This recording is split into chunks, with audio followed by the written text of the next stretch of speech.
Pénélope entra dans la clinique en s'attendant à un simple contrôle de routine. Ce qu'elle n'avait pas prévu, c'était de se retrouver face à l'homme qui avait brisé son cœur, celui-là même qu'il avait abandonné quelques jours avant leur mariage. À présent, il était son médecin, et son contact sur sa peau brûlait comme un feu qu'elle croyait avoir éteint. Lorsque ses doigts effleurèrent les siens en prenant sa tension artérielle, un frisson parcourut tout son corps. La question flottait dans l'air chaud entre eux. Un amour qui s'était terminé dans la trahison pouvait-il renaître dans le pardon? La porte de la salle d'examen s'ouvrit avec un clic doux, mais pour Pénélope, le bruit résonna comme un tonnerre lointain, annonçant l'arrivée d'un orage. La climatisation ronronnait discrètement, se mêlant à l'odeur antiseptique d'alcool et au papier jetable recouvrant la table d'examen où elle était assise. Ses mains transpiraient contre le tissu fin de la blouse d'hôpital bleu clair qu'elle portait, ce genre de vêtement qui vous fait vous sentir exposée même quand vous êtes couverte. Elle inspira profondément, essayant de calmer la nervosité qu'elle ressentait toujours dans les cliniques médicales. Ce n'était qu'un contrôle de routine. Rien de grave. Rien qui pouvait déraper. Mais quand ses yeux rencontrèrent ceux de l'homme qui franchit la porte, le monde sembla s'effondrer au ralenti.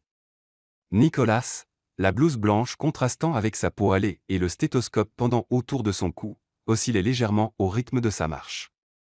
Ses cheveux bruns étaient plus courts, plus disciplinés que dans son souvenir, et une nouvelle maturité marquait son visage, avec de fines rides autour des yeux qui n'existaient pas 5 ans plus tôt. Mais c'étaient les mêmes yeux, ces yeux bruns-verts qu'il avait autrefois regardés avec un amour absolu, qui avaient promis l'éternité lors de nuits d'été sous les étoiles, qui avaient brillé lorsqu'il s'était agenouillé avec une bague à la main, les mêmes yeux qu'il avait abandonnés 3 jours avant le mariage. Le temps se figea. Pénélope sentit le sang se retirer de son visage, et pendant un terrible instant, elle crut qu'elle allait s'évanouir. Son cœur s'emballa, non pas d'anxiété médicale, mais d'un choc viscéral pur. Elle agrippa fermement le bord de la table, ses jointures blanchissant. Nicolas s'arrêta à mi-chemin. Le dossier qu'il tenait glissa légèrement dans sa main, et Pénélope vit l'exact moment où il la reconnut.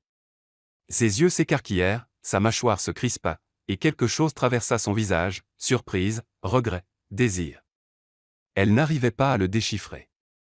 Ou peut-être ne voulait-elle pas le faire.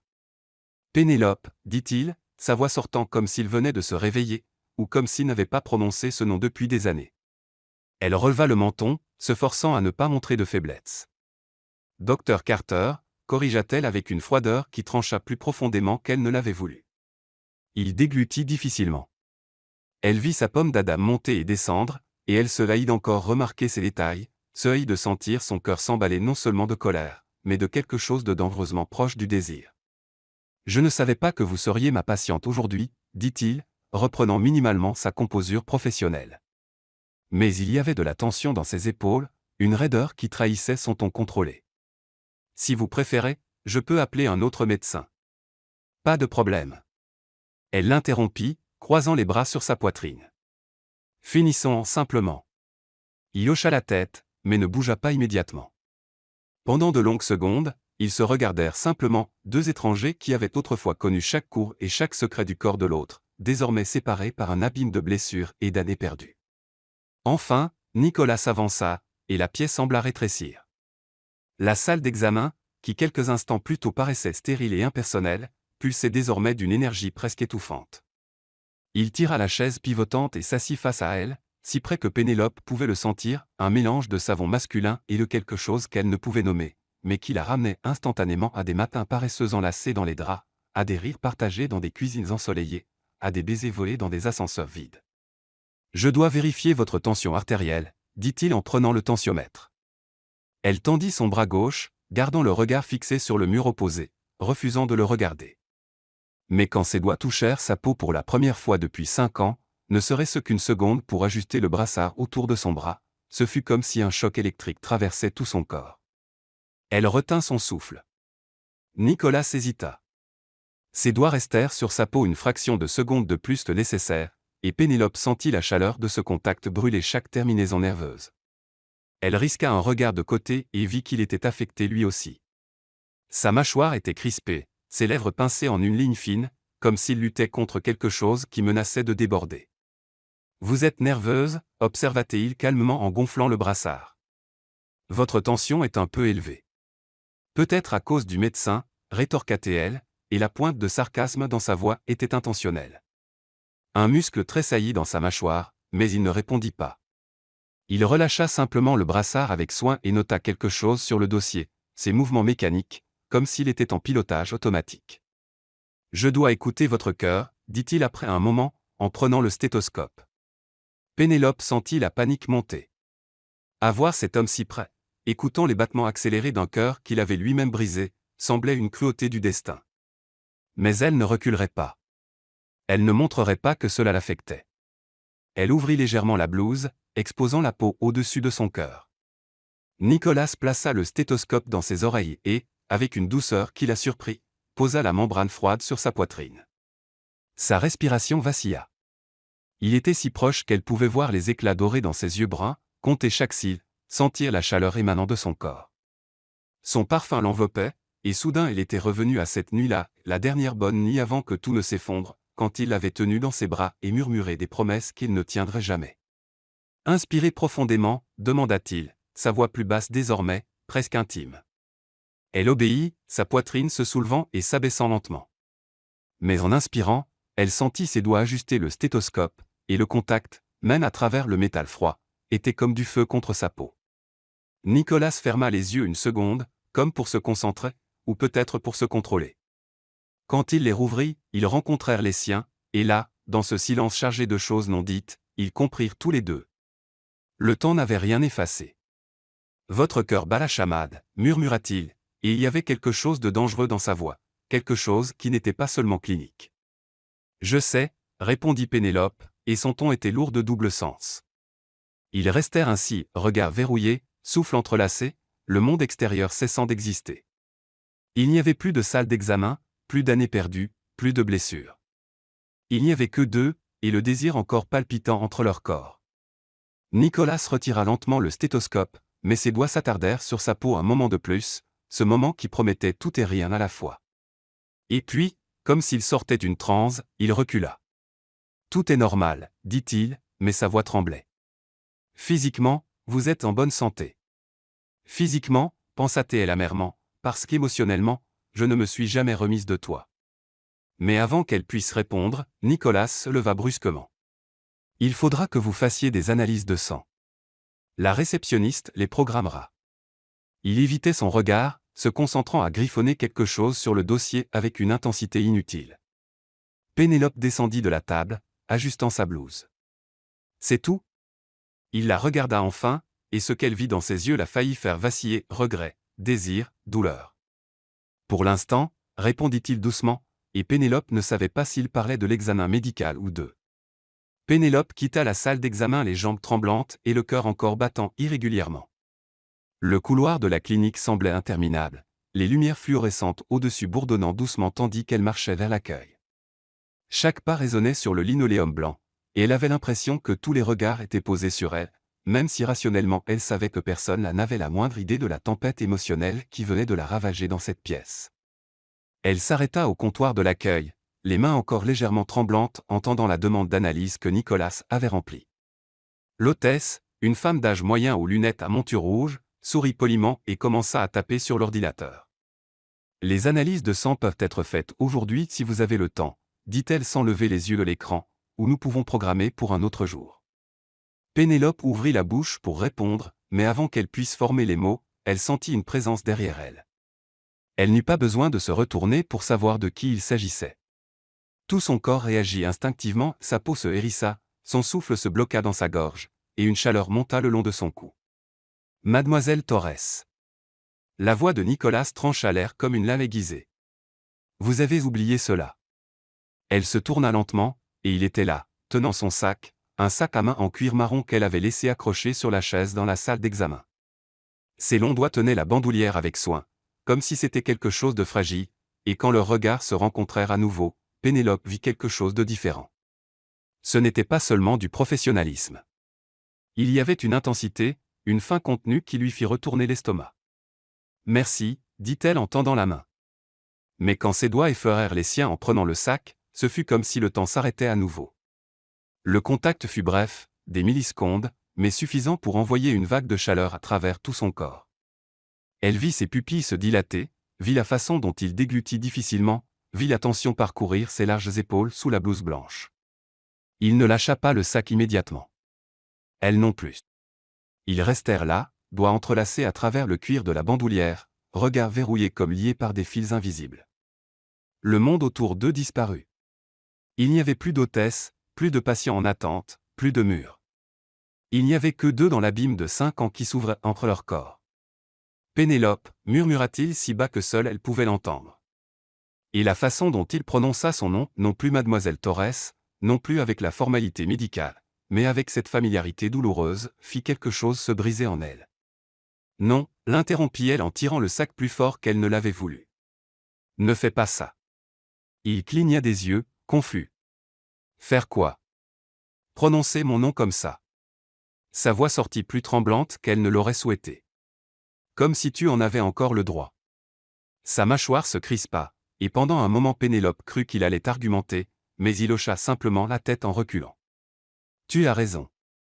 Je suis désolé. Il fourra ses mains dans les poches de sa blouse, comme s'il ne savait pas quoi en faire. C'était inapproprié. Ça l'était, acquiesça-t-elle, même si chaque cellule de son corps hurlait le contraire. Un silence lourd s'installa entre eux. L'hôtesse avait arrêté de taper et les observait discrètement, sentant clairement la tension qui saturait l'air. Les autres patients dans la salle d'attente commencèrent aussi à remarquer, murmure bas, regard curieux.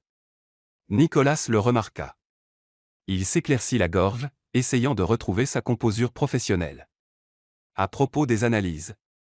Je programmerai pour un autre jour, l'interrompit Pénélope en se tournant vers l'hôtesse.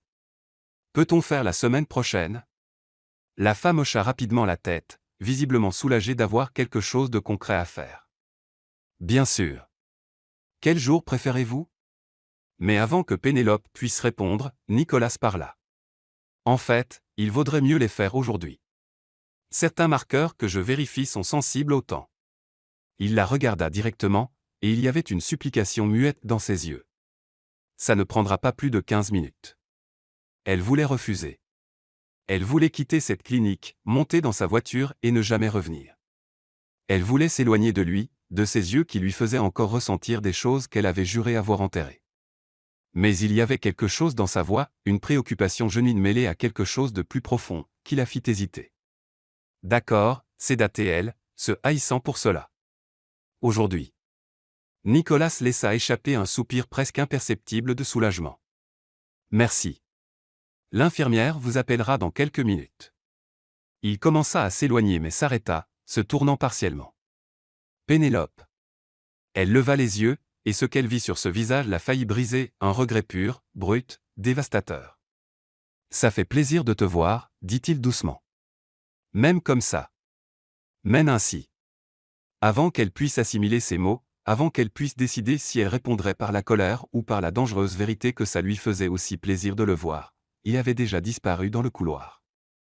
20 minutes plus tard, Pénélope était assise dans la petite salle de prélèvement, le bras tendu sur le comptoir rembourré pendant que l'infirmière préparait les aiguilles et les tubes.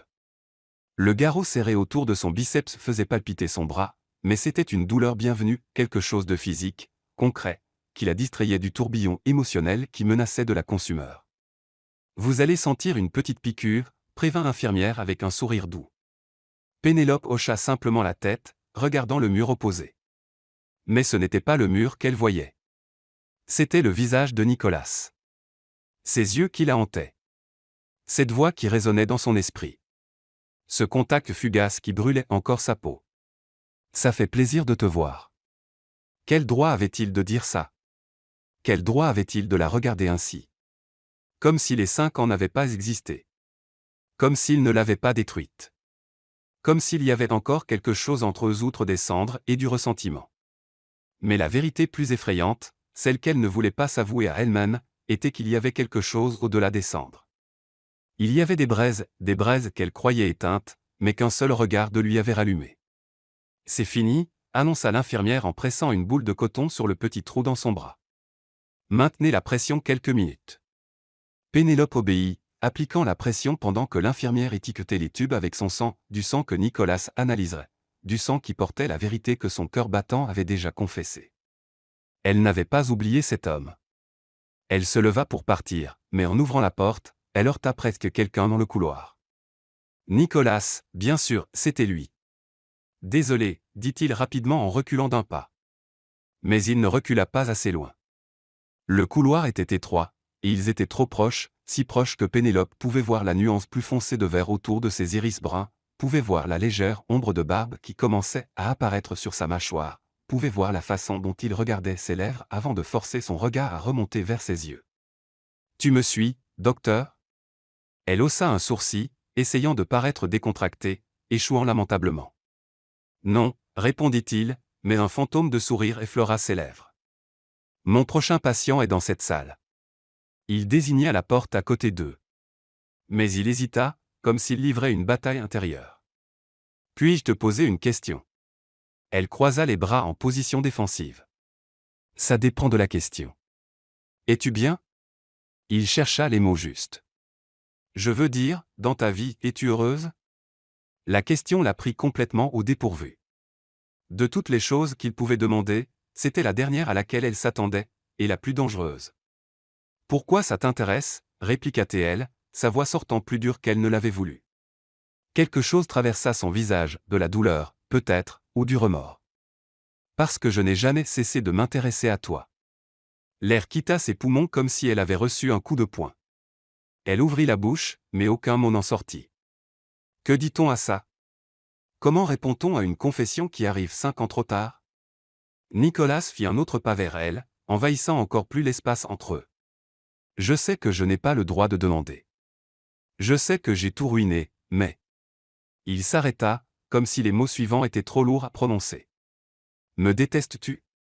Pénélope aurait dû dire oui.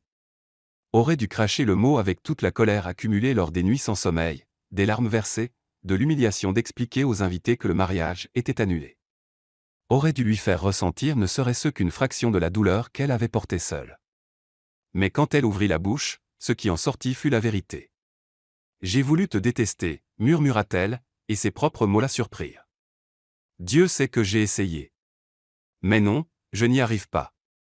Ses yeux s'écarquillèrent, et il vit quelque chose s'allumer là, de l'espoir, peut-être. Quelque chose de dangereux et tentant. Il tendit lentement la main, comme s'il approchait un animal effrayé. Ses doigts effleurèrent son bras, descendant lentement jusqu'à trouver sa main.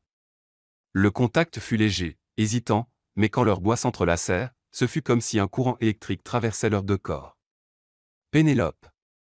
Sa voix était rauque, chargée d'émotion. Pouvons-nous parler pour de vrai? Pas ici, pas comme ça, mais quelque part où nous pourrions. Docteur Carter. La voix d'une infirmière trancha le moment comme un couteau. Votre patient vous attend. Nicolas ferma les yeux une seconde, visiblement frustré. Mais quand il les rouvrit, il y avait de la détermination. Retrouve-moi, demanda-t-il, tenant encore sa main.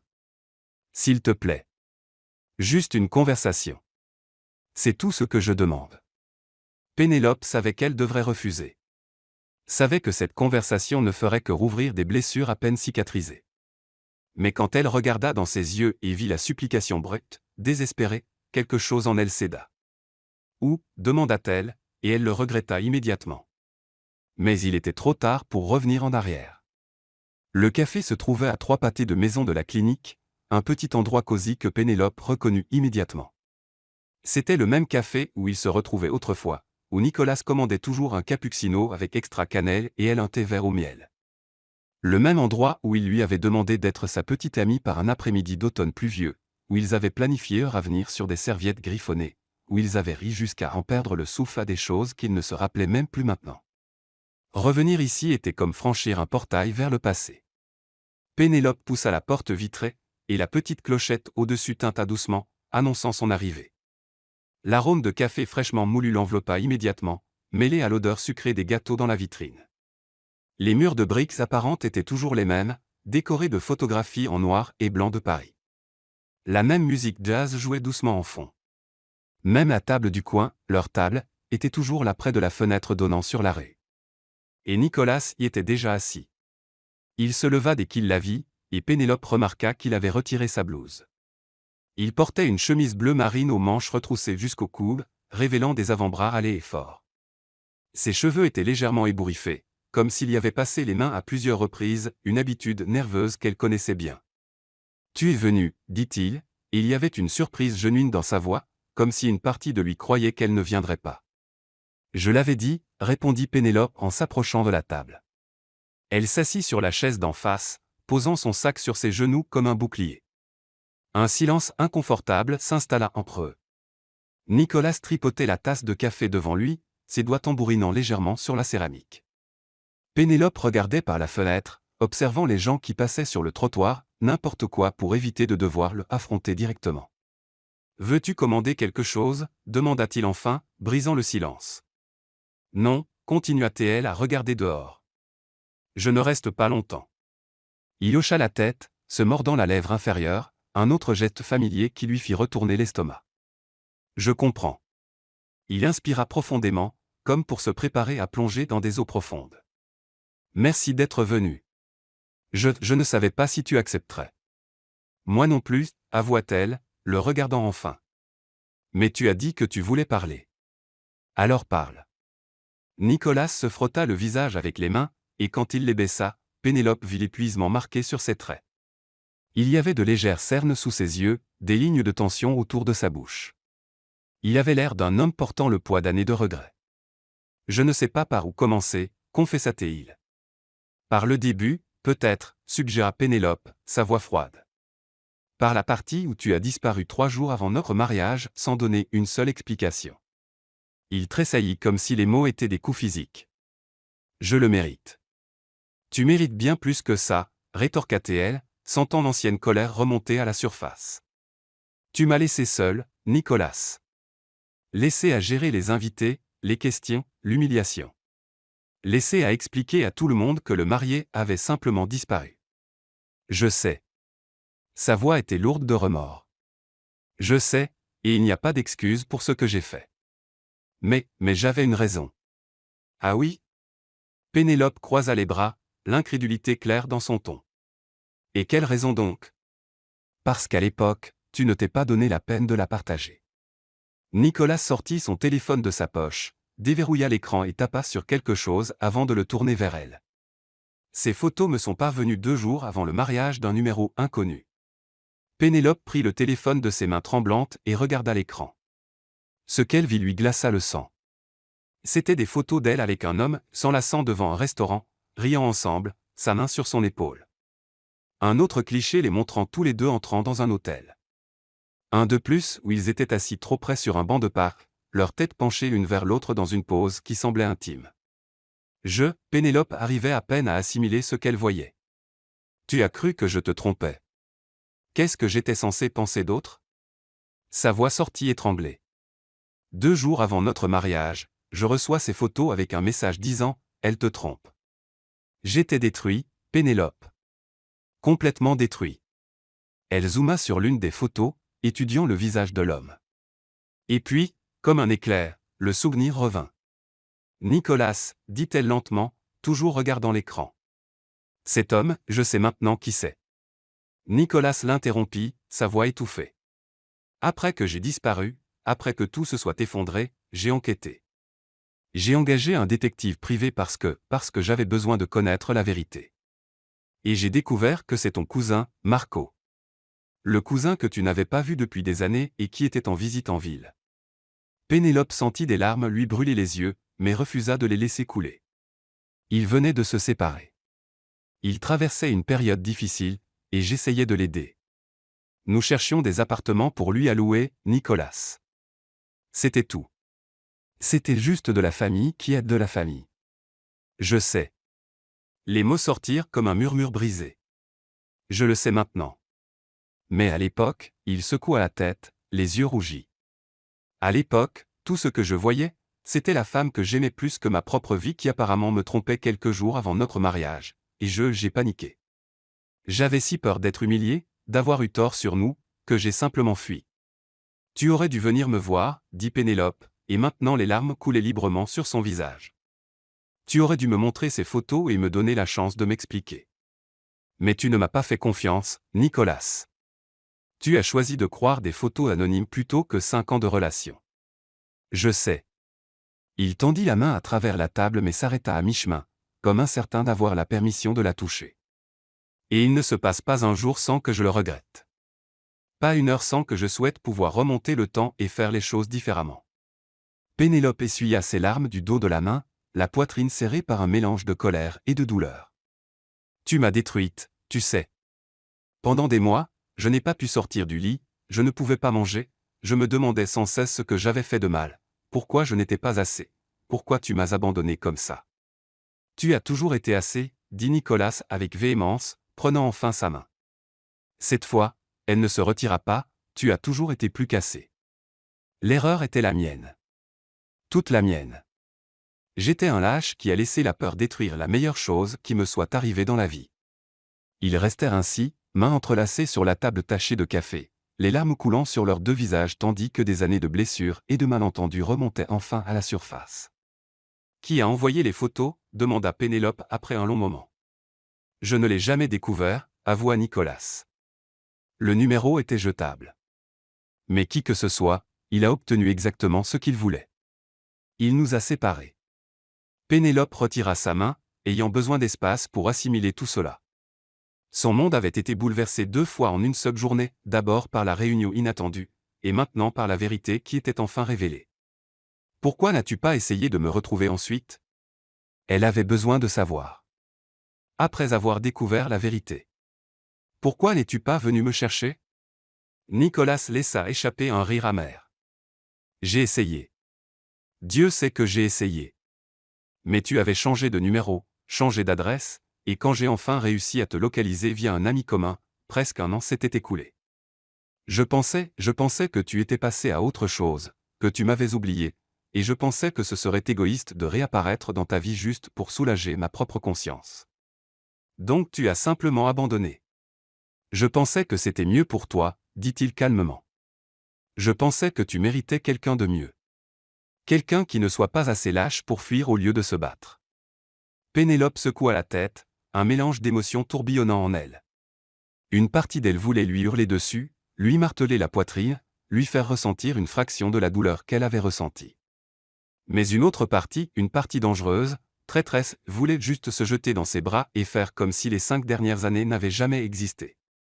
Es-tu avec quelqu'un ? La question sortit avant qu'elle puisse l'arrêter. Ses yeux s'écarquillèrent légèrement de surprise. Non. Personne de sérieux. J'ai fréquenté quelques personnes au fil des ans, mais, il s'arrêta, cherchant les mots justes. Personne n'était jamais toi. Le cœur de Pénélope manqua un battement. Nicolas, et toi ? Il l'interrompit, sa voix tendue d'une émotion qu'elle ne pouvait déchiffrer. A-t-il quelqu'un dans ta vie ? Elle pouvait mentir. Elle pouvait dire oui, qu'il y avait quelqu'un, qu'elle était passée à autre chose et heureuse. Elle pouvait ériger cette barrière entre eux et protéger son cœur d'une nouvelle rupture inévitable. Mais quand elle ouvrit la bouche, ce qui en sortit fut la vérité. Non, murmura-t-elle. Il n'y a personne. Quelque chose changea dans l'air entre eux. La tension déjà palpable s'intensifia, se transformant en quelque chose de plus chaud, de plus dangereux. Nicolas la regarda comme s'il voyait le soleil se lever après des années d'obscurité. Pénélope, commença-t-il, sa voix rauque. Je sais que je n'ai pas le droit de demander ça. Je sais que j'ai déjà causé trop de douleur, mais, il inspira profondément, rassemblant son courage. Pourrions-nous réessayer ? Recommencer de zéro. Me laisser te redécouvrir. Te laisser me redécouvrir. Sans pression, sans attente. Juste nous deux essayant de voir s'il reste encore quelque chose ici. Pénélope aurait dû dire non. Chaque partie rationnelle d'elle hurlait de refuser, de se protéger, de ne pas lui donner le pouvoir de la détruire à nouveau. Mais quand elle regarda dans ses yeux et vit la vulnérabilité brute, quand elle sentit son propre cœur s'emballer juste d'être près de lui, quand elle se rappela ce que c'était d'aimer cet homme. Je ne sais pas si je peux te refaire confiance, dit-elle honnêtement. Je sais, hocha-t-il. Et je passerai le reste de ma vie à prouver que je suis digne de cette confiance si tu me donnes la chance. Pénélope ferma les yeux, sentant le poids de la décision. Quand elle les rouvrit, elle le vit attendre, plein d'espoir, terrifié, complètement vulnérable. Et contre toute raison, contre toute logique, elle s'entendit dire « d'accord ». Une chance. Mais lentement, Nicolas.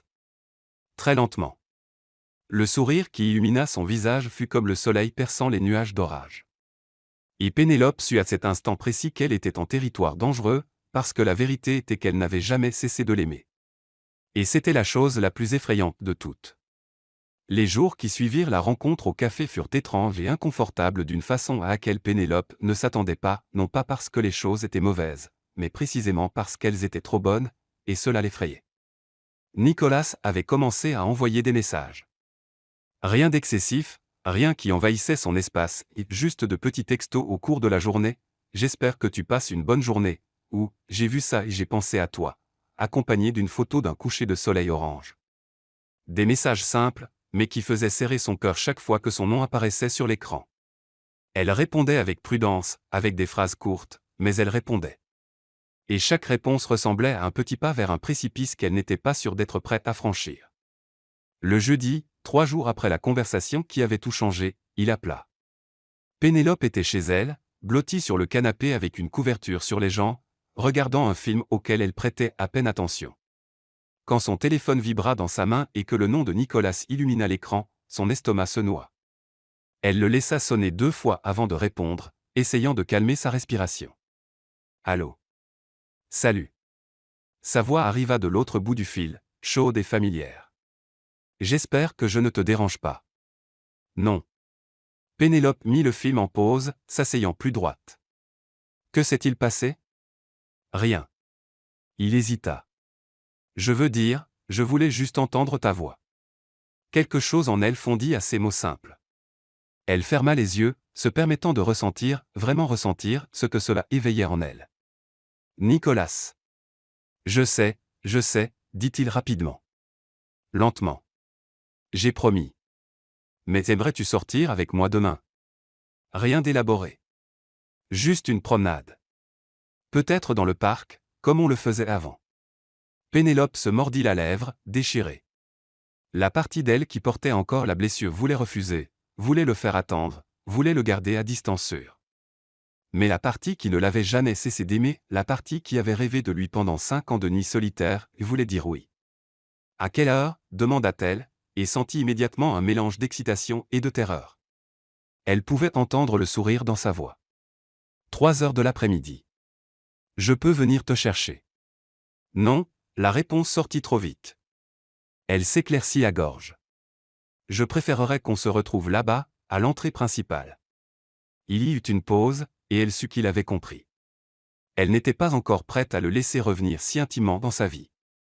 Elle n'était pas prête à le voir à sa porte, entrant dans son espace personnel comme il le faisait autrefois. D'accord, accepta-t-il doucement. À l'entrée principale, 3 heures. Je serai là. Quand Pénélope arriva au parc l'après-midi suivant, le soleil brillait intensément dans un ciel sans nuages, et une brise légère portait l'odeur d'herbes fraîchement coupées et de fleurs sauvages. Elle portait une robe légère en coton bleu pâle et des sandales confortables, ses cheveux détachés tombant en vagues naturelles sur ses épaules. Elle s'était regardée 3 fois dans le miroir avant de partir, avait changé de tenue 2 fois, et avait presque complètement renoncé au moins 1 fois. Nicolas l'attendait déjà, adossé à la grille en fer du parc. Il portait un jean foncé et un simple t-shirt blanc qui mettait en valeur ses larges épaules et sa peau hâlée. Des lunettes de soleil cachaient ses yeux, mais quand il la vit approcher, il les retira immédiatement, et le sourire qui illumina son visage fut si genuin qu'il fit trébucher son cœur. « Tu es venu, dit-il, et il y avait du soulagement dans sa voix, comme si une partie de lui doutait encore. Je l'avais dit. Je sais, mais, il fourra ses mains dans ses poches, un geste nerveux. Merci de me donner cette chance. Ils commencèrent à marcher côte à côte le long du chemin de gravier qui serpentait à travers le parc. Autour d'eux, la vie se déroulait, enfants courant et riant, couples allongés sur l'herbe, chiens poursuivant des frisbees, le son lointain de musique venant d'un vendeur ambulant. Pendant quelques minutes, aucun d'eux ne parla. Ils marchaient simplement, absorbant la présence de l'autre, réapprenant le rythme de leurs pas synchronisés. « Tu te souviens de la première fois qu'on est venu ici ?» demanda enfin Nicolas en désignant un banc sous un cerisier. C'était là, notre 3e rendez-vous. Pénélope regarda le banc, et le souvenir revint en force. Tu avais acheté des glaces, mais tu étais si nerveux que tu les as laissées tomber par terre avant même de pouvoir me les donner. Il rit, et le son était si familier qu'il fit mal quelque part en elle. Et tu as été si gentille. Tu as ri avec moi au lieu de te moquer. C'est là que j'ai su que c'était différent avec toi.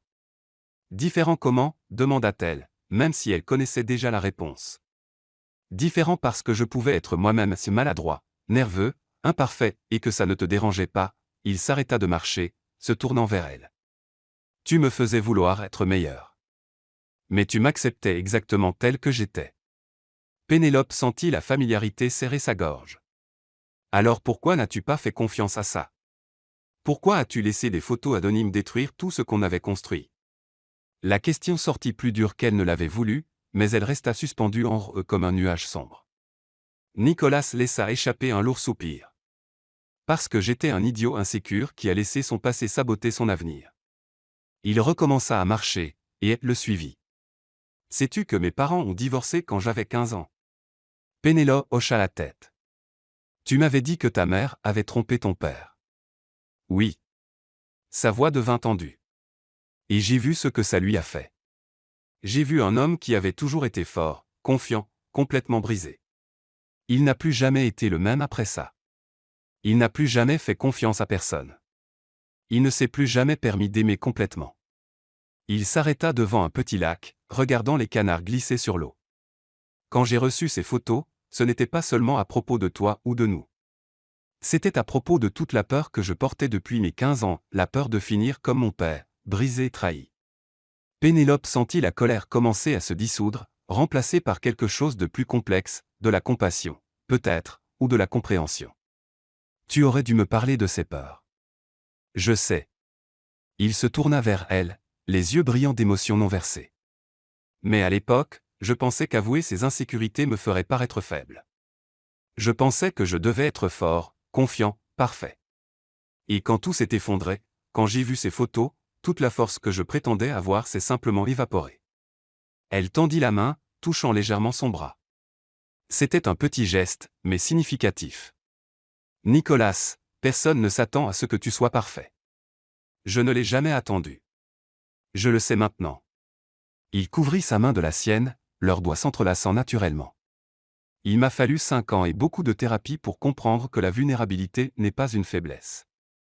Que demander de l'aide n'est pas un échec. Que faire confiance à quelqu'un signifie risquer d'être blessé, mais que ça vaut le risque. Ils restèrent ainsi un moment, main dans la main au bord du lac, le soleil baignant tout de ton doré. Et pour la première fois depuis leur retrouvaille, Pénélope ressentit quelque chose au-delà de la blessure et de la confusion. Elle ressentit de l'espoir. Tu as fait de la thérapie, demanda-t-elle doucement. 2 ans, hocha-t-il. Après avoir découvert la vérité sur les photos, après avoir réalisé ce que j'avais jeté, je me suis complètement effondré. Je ne pouvais plus travailler, plus dormir. C'est mon frère qui m'a traîné chez un thérapeute. Et honnêtement, c'est la meilleure chose que j'ai faite pour moi. Pénélope serra sa main. Moi aussi, de la thérapie. Pendant presque 1 an après toi, après que tout s'est terminé. Je suis désolé, murmura-t-il, et il y avait une douleur brute dans sa voix. Je suis désolé de t'avoir mise dans cette position, de t'avoir fait si mal que tu aies eu besoin d'aide professionnelle pour t'en remettre. Ce n'était pas seulement toi. Elle fut honnête. C'était aussi à propos de moi. À propos de réaliser que j'avais placé toute mon identité dans le fait d'être ta fiancée, dans la planification de notre avenir ensemble. Quand ça a disparu, je ne savais plus qui j'étais sans toi. La thérapie m'a aidé à me retrouver, à être Pénélope, pas juste la fiancée de Nicolas. Il l'étudia longuement, l'admiration évidente dans ses yeux. Tu es plus forte maintenant. Je le vois. Il y a une solidité en toi qui n'était pas avant. Et toi, tu es plus vulnérable, observa-t-elle. Plus ouvert. Plus réel. Peut-être qu'on avait besoin de ces changements, suggéra Nicolas prudemment. Peut-être qu'on avait besoin de se briser pour se reconstruire en mieux. Pénélope ne répondit pas immédiatement. Au lieu de cela, elle recommença à marcher, et il l'accompagna, toujours main dans la main. Ils passèrent devant un groupe d'enfants jouant dans l'aire de jeu, un couple âgé assis sur un banc nourrissant des pigeons, un musicien de rue jouant de la guitare. Il y a quelque chose que je dois savoir, dit-elle enfin, s'arrêtant sous l'ombre d'un vieux chêne. Si on va réessayer, si je te laisse revenir dans ma vie, je dois savoir, vas-tu fuir à nouveau dès que les choses deviendront difficiles? Nicolas se plaça devant elle, tenant ses 2 mains. Non. Je te promets que non. Parce que j'ai appris à la dure que fuir ne fait qu'empirer les choses. Que le courage, ce n'est pas ne pas avoir peur, c'est avoir peur et l'affronter quand même. Il porta ses mains à ses lèvres, embrassant doucement ses phalanges. Si tu me donnes cette chance, je me battrai pour nous. Même quand ce sera difficile. Surtout quand ce sera difficile. Pénélope sentit des larmes lui brûler les yeux. Et si je ne peux pas te faire complètement confiance? Et s'il y a toujours une partie de moi qui a peur que tu repartes? Alors on y travaillera ensemble, dit-il simplement. Étape par étape, jour après jour. Je ne demande pas une confiance aveugle, Pénélope. Je demande la chance de regagner ta confiance. Laisse-moi prouver que j'en suis digne. Elle l'étudia, vraiment l'étudia. Elle vit les rides autour de ses yeux qui parlaient de nuit sans sommeil. Elle vit la sincérité brute dans son regard. Elle vit l'homme qu'il était devenu, pas juste le garçon qui était tombé amoureux d'elle des années plus tôt. D'accord, murmura-t-elle. Mais à mon rythme. Quand j'ai besoin d'espace, tu dois respecter ça. Toujours, promit-il. Et puis, lentement, si lentement qu'elle aurait pu l'arrêter à tout moment, Nicolas se pencha. Il lui donna le temps de reculer, de refuser, d'établir cette limite. Mais elle ne recula pas. Quand ses lèvres touchèrent son front dans un baiser doux, chatte, ce fut comme rentrer à la maison après un long voyage. Ce n'était pas le baiser passionné qu'ils partageaient autrefois. C'était quelque chose de plus profond, une reconnaissance, une promesse, un nouveau départ. Quand il s'écarta, leurs yeux à tous les deux étaient humides. « Merci, murmura-t-il. De me donner cette chance. Je ne la gaspillerai pas. » Pénélope hocha la tête, incapable de parler avec le nœud d'émotion dans sa gorge. Tandis qu'il continuait à marcher dans le parc, elle réalisa que quelque chose avait changé. La colère commençait à se dissoudre, remplacée par quelque chose de plus doux, de plus dangereux, l'espoir. Et avec l'espoir venait la peur. Parce que cette fois, s'il la brisait à nouveau, elle n'était pas sûre de pouvoir se reconstituer. Les semaines qui suivirent furent une danse délicate entre prudence et désir. Nicolas et Pénélope se voyaient régulièrement, promenade dans le parc, café rapide après son travail, dîner décontracté dans des restaurants calmes où ils pouvaient parler sans interruption. Chaque rencontre était comme peler les couches d'un oignon, révélant plus de ce qu'ils étaient devenus pendant les 5 ans séparés. Pénélope découvrit que Nicolas avait adopté un chien, un golden retriever nommé Max qu'il avait sauvé d'un refuge. Elle apprit qu'il avait commencé à jouer de la guitare dans ses moments libres, une façon de gérer le stress. Elle découvrit qu'il faisait du bénévolat dans une clinique gratuite le samedi, soignant des gens qui n'avaient pas les moyens de payer des soins médicaux. Nicolas découvrit que Pénélope était retournée à l'université et avait terminé le master en littérature dont elle avait toujours rêvé. Il apprit qu'elle avait commencé à écrire des nouvelles qu'elle publiait sur un blog anonyme. Il découvrit qu'elle avait appris à cuisiner des plats italiens complexes, quelque chose qu'elle faisait quand elle avait besoin de calmer son esprit. Il se redécouvrait morceau par morceau. Et avec chaque révélation, l'attirance entre eux grandissait, pas seulement physique, mais émotionnelle, une connexion profonde qui allait au-delà de la nostalgie, au-delà du souvenir de ce qu'ils avaient été. C'était à propos de qui ils étaient maintenant. Ce fut un samedi ensoleillé que Nicolas suggéra quelque chose de différent. « Faisons un pique-nique », dit-il au téléphone, sa voix excitée. Comme celui qu'on avait fait pour notre anniversaire d'1 an. Tu te souviens? Pénélope sourit, allongée sur son lit avec le téléphone collé à l'oreille. Bien sûr que je me souviens. Tu avais oublié les couverts et on a fini par manger tout avec les mains. Il rit, et le son réchauffa quelque chose en elle. Cette fois, je promets de ne rien oublier. Demain? Même endroit, ce champ près du lac. D'accord, accepta-t-elle, et réalisa qu'il n'y avait plus d'hésitation dans sa voix. Il n'y avait plus la peur constante qu'elle avait portée les premières semaines. Elle commençait à refaire confiance, lentement, mais elle le faisait. Le dimanche se leva parfait.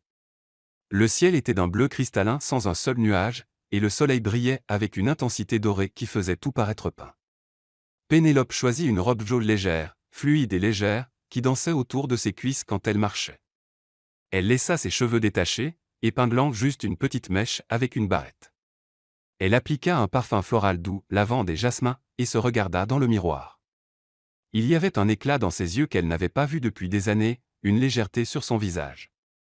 Pour la première fois depuis que tout s'était effondré, elle se sentait belle pas à cause d'une validation extérieure, mais parce qu'elle était genuinely heureuse. Nicolas l'attendait quand elle arriva au champ. Il avait étalé une grande couverture à carreaux sur l'herbe, et autour il y avait des paniers de nourriture, une bouteille de vin blanc dans un seau avec de la glace, des coussins colorés, et même de petites lanternes à piles qu'il prévoyait clairement d'allumer quand le soleil se coucherait. Il portait une chemise en lin beige aux manches retroussées et un short kaki, les pieds nus sur la couverture. Quand il vit Pénélope approcher, il se leva, et le sourire qui illumina son visage fut si genuin, si plein de joie pure qu'il fit faire un salto à son cœur. « Tu es magnifique, dit-il quand elle s'arrêta devant lui. Toi non plus tu n'es pas mal, le taquina elle, mais sentit la chaleur monter à ses joues. Ils s'assirent sur la couverture, et Nicolas commença à sortir les choses des paniers. Il y avait des fromages, des fruits frais, du pain artisanal, des olives, de petits sandwichs triangulaires, des chocolats importés, et même les fraises enrobées de chocolat qu'elle adorait. « Tu as pensé à tout, dit Pénélope, touchée par l'attention aux détails. Je me souviens de tout à propos de toi, répondit doucement Nicolas en versant du vin dans 2 verres. Je m'en suis toujours souvenu. Ils mangèrent lentement, savourant non seulement la nourriture, mais la compagnie. Ils parlèrent de tout et de rien, d'un film qu'elle avait vu, d'un patient particulièrement difficile qu'il avait traité, de projets pour l'avenir, de rêves qu'il voulait encore réaliser. Et tandis qu'ils parlaient, leurs corps se rapprochèrent naturellement. D'abord leurs genoux se touchèrent. Puis Nicolas étendit son bras derrière elle, sans la toucher directement, mais créant un espace qui était clairement une invitation. Pénélope s'appuya légèrement en arrière, permettant à son épaule de supporter une partie de son poids. C'était intime sans être envahissant, confortable sans être présomptueux. Après avoir mangé, ils s'allongèrent côte à côte sur la couverture, regardant le ciel bleu infini au-dessus. Des nuages blancs duveteux passaient lentement, formant des formes qu'ils essayaient d'identifier. Celui-là ressemble à un éléphant, indiqua Pénélope. Ou à un chien très gros, suggéra Nicolas, et elle rit. Il tourna la tête pour la regarder, et Pénélope sentit le poids de ce regard. Elle tourna aussi la tête, et soudain ils étaient face, à seulement quelques centimètres l'un de l'autre. « Puis-je te poser une question » murmura Nicolas. « Bien sûr. Es-tu heureuse » Il scruta ses yeux. « Maintenant, en cet instant, es-tu heureuse » Pénélope ne répondit pas immédiatement.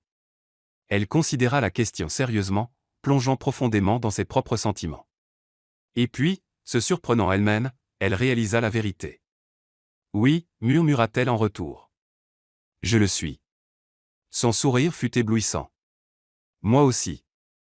Pour la première fois en 5 ans, je suis genuinement heureux. » Ils restèrent ainsi, regards entrelacés, respiration synchronisée. Et puis, lentement, Nicolas leva la main et écarta une mèche de cheveux qui était tombée sur son visage, la glissant derrière son oreille. Le contact fut doux, presque révérencieux. Mais quand ses doigts effleurèrent la peau sensible derrière son oreille, descendant légèrement le long de sa mâchoire, Pénélope sentit un frisson parcourir tout son corps. Son souffle se bloqua, ses lèvres s'entr'ouvrirent légèrement, et elle vit ses pupilles se dilater. « Pénélope, murmura-t-il, sa voix rauque. « Puis-je » ? « Oui, l'interrompit-elle avant qu'il puisse finir la question. Parce qu'elle savait ce qu'il allait demander, et la réponse était oui. Ça avait toujours été oui depuis le premier instant où elle l'avait revu dans la salle d'examen. Nicolas se pencha, fermant l'espace entre millimètre par millimètre. Il lui donna le temps de changer d'avis, de reculer, d'établir la limite, mais elle ne recula pas. Au contraire, elle se pencha aussi, le rencontrant à mi-chemin. Quand leurs lèvres se touchèrent, ce fut comme si le monde entier arrêtait de tourner. Le baiser commença doux, presque chaste, lèvres se frôlant à peine, explorant, se rappelant. Mais puis la main de Nicolas glissa à l'arrière de son cou, ses doigts s'emmêlant dans ses cheveux, et le baiser s'approfondit.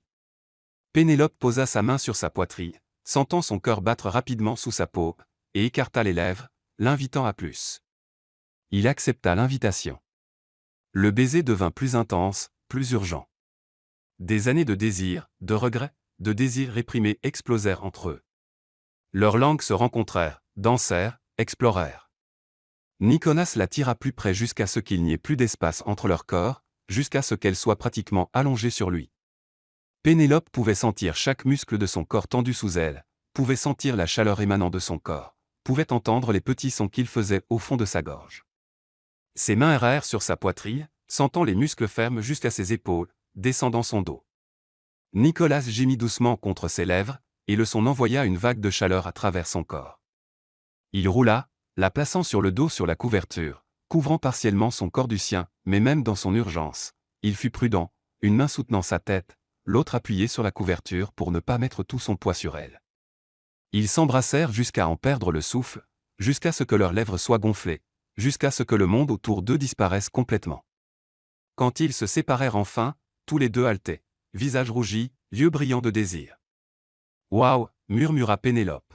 « Ouais !» acquiesça Nicolas, sa voix rauque. Il posa son front contre le sien, yeux fermés, essayant de reprendre le contrôle. « J'avais oublié ce que c'était d'embrasser comme ça. »« Moi je n'ai pas oublié, » avoua-t-elle doucement. « Pas un seul jour. » Il ouvrit les yeux, et ce qu'elle y vit la laissa sans souffle. Ce n'était pas seulement du désir, même s'il y en avait beaucoup. C'était de l'amour, profond, inconditionnel, éternel. « Je t'aime, dit-il, les mots sortant avant qu'il puisse les arrêter. Je sais qu'il est trop tôt pour le dire. Je sais qu'on a promis d'y aller lentement, mais je ne peux plus le retenir. Je t'aime, Pénélope. Je n'ai jamais cessé de t'aimer. Pas une seconde en 5 ans. Des larmes emplirent ses yeux.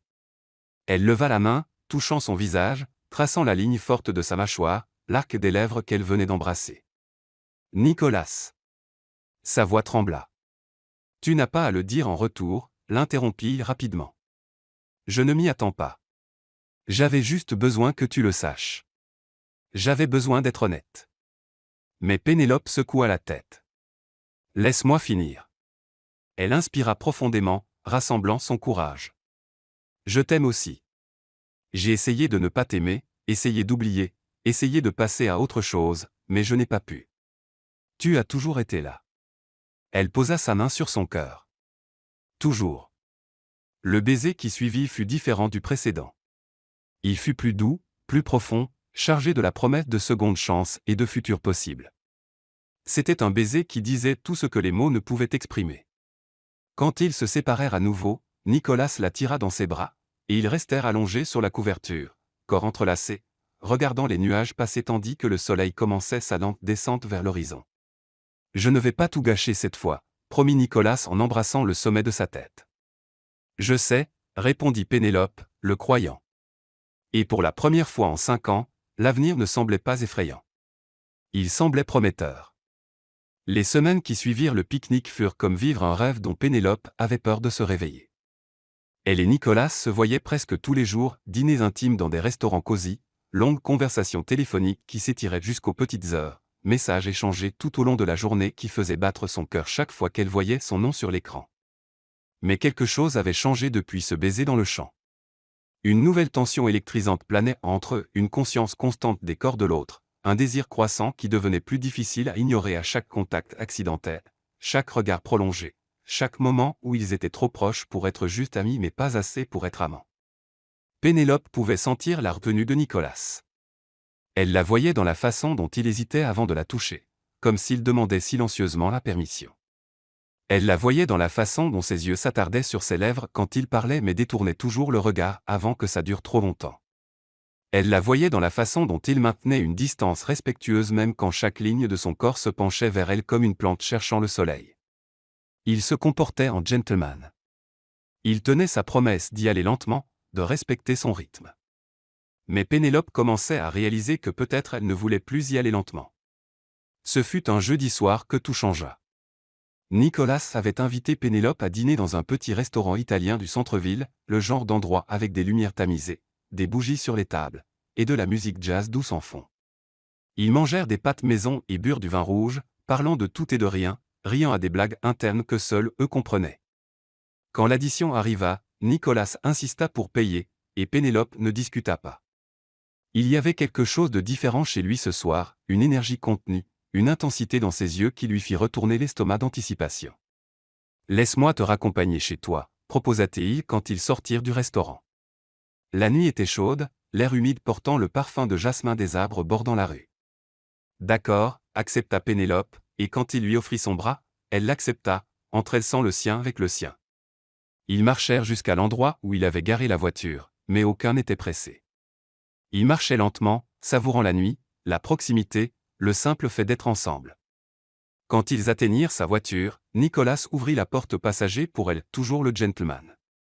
Le trajet jusqu'à la maison de Pénélope fut court, juste 15 minutes, mais chaque minute était chargée d'une tension croissante, épaisse et palpable. La main de Nicolas reposait sur le levier de vitesse, et quand il changeait de vitesse, ses doigts effleuraient accidentellement son genou. Chaque contact était comme une étincelle d'électricité. Quand ils s'arrêtèrent enfin devant son immeuble, aucun ne bougea immédiatement. Le moteur tournait encore, le son doux de la radio remplissant le silence. « Merci pour le dîner », dit enfin Pénélope en se tournant vers lui. « C'était parfait. »« Tout le plaisir était pour moi », répondit Nicolas. Mais il ne détourna pas le regard. Ses yeux étaient fixés sur les siens, sombres et intenses dans la pénombre de la voiture. Plus de silence. Mais il n'était pas inconfortable. Il était chargé, lourd de possibilités non dites.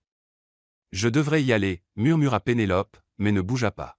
« Oui », acquiesça Nicolas, mais il ne fit aucun mouvement pour sortir de la voiture ou la laisser partir. Nicolas, sa voix sortit comme un murmure. « Oui.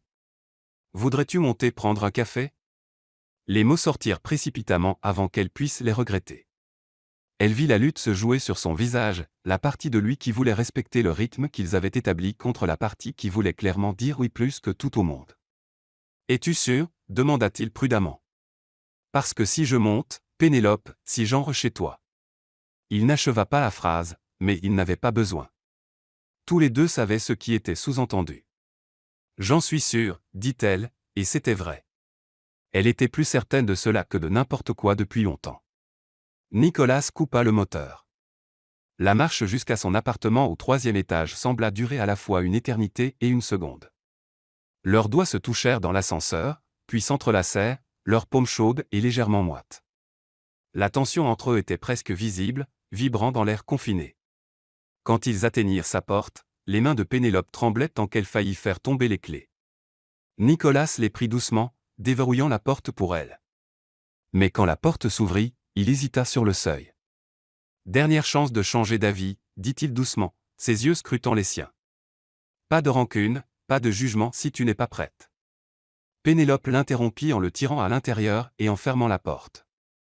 Dès que la porte se ferma, elle le plaqua contre elle, ses mains montant à l'arrière de son cou, le tirant vers le bas. « Tais-toi et embrasse-moi », ordonna-t-elle. Il obéit. Le baiser fut explosif dès le premier contact. Aucune de la douceur et de l'exploration prudente de leur baiser précédent. Celui-ci était affamé, désespéré, des années de désir réprimé enfin libérées. Les mains de Nicolas étaient partout dans ses cheveux, sur son visage, descendant son dos, la tirant contre lui jusqu'à ce qu'il n'y ait plus d'espace entre leurs corps. Pénélope répondit avec la même ferveur, ses mains explorant les muscles tendus de son dos à travers sa chemise, griffant légèrement, le faisant gémir contre ses lèvres. Elle pouvait sentir chaque centimètre de lui pressé contre elle, pouvait sentir à quel point il la désirait, et cela l'embrasa. Nicolas la tourna, la plaquant contre la porte, son corps couvrant complètement le sien. Il embrassa le coin de sa bouche, descendant le long de sa mâchoire, trouvant le point sensible juste sous son oreille qu'il connaissait encore, même après toutes ces années, et qui la faisait trembler. « Pénélope » gémit-il contre sa peau, sa voix rauque et lourde de désir. « Mon Dieu, comme tu m'as manqué. » « Toi aussi » halta-t-elle, la tête penchée en arrière, lui donnant un meilleur accès à son cou. « N'arrête pas.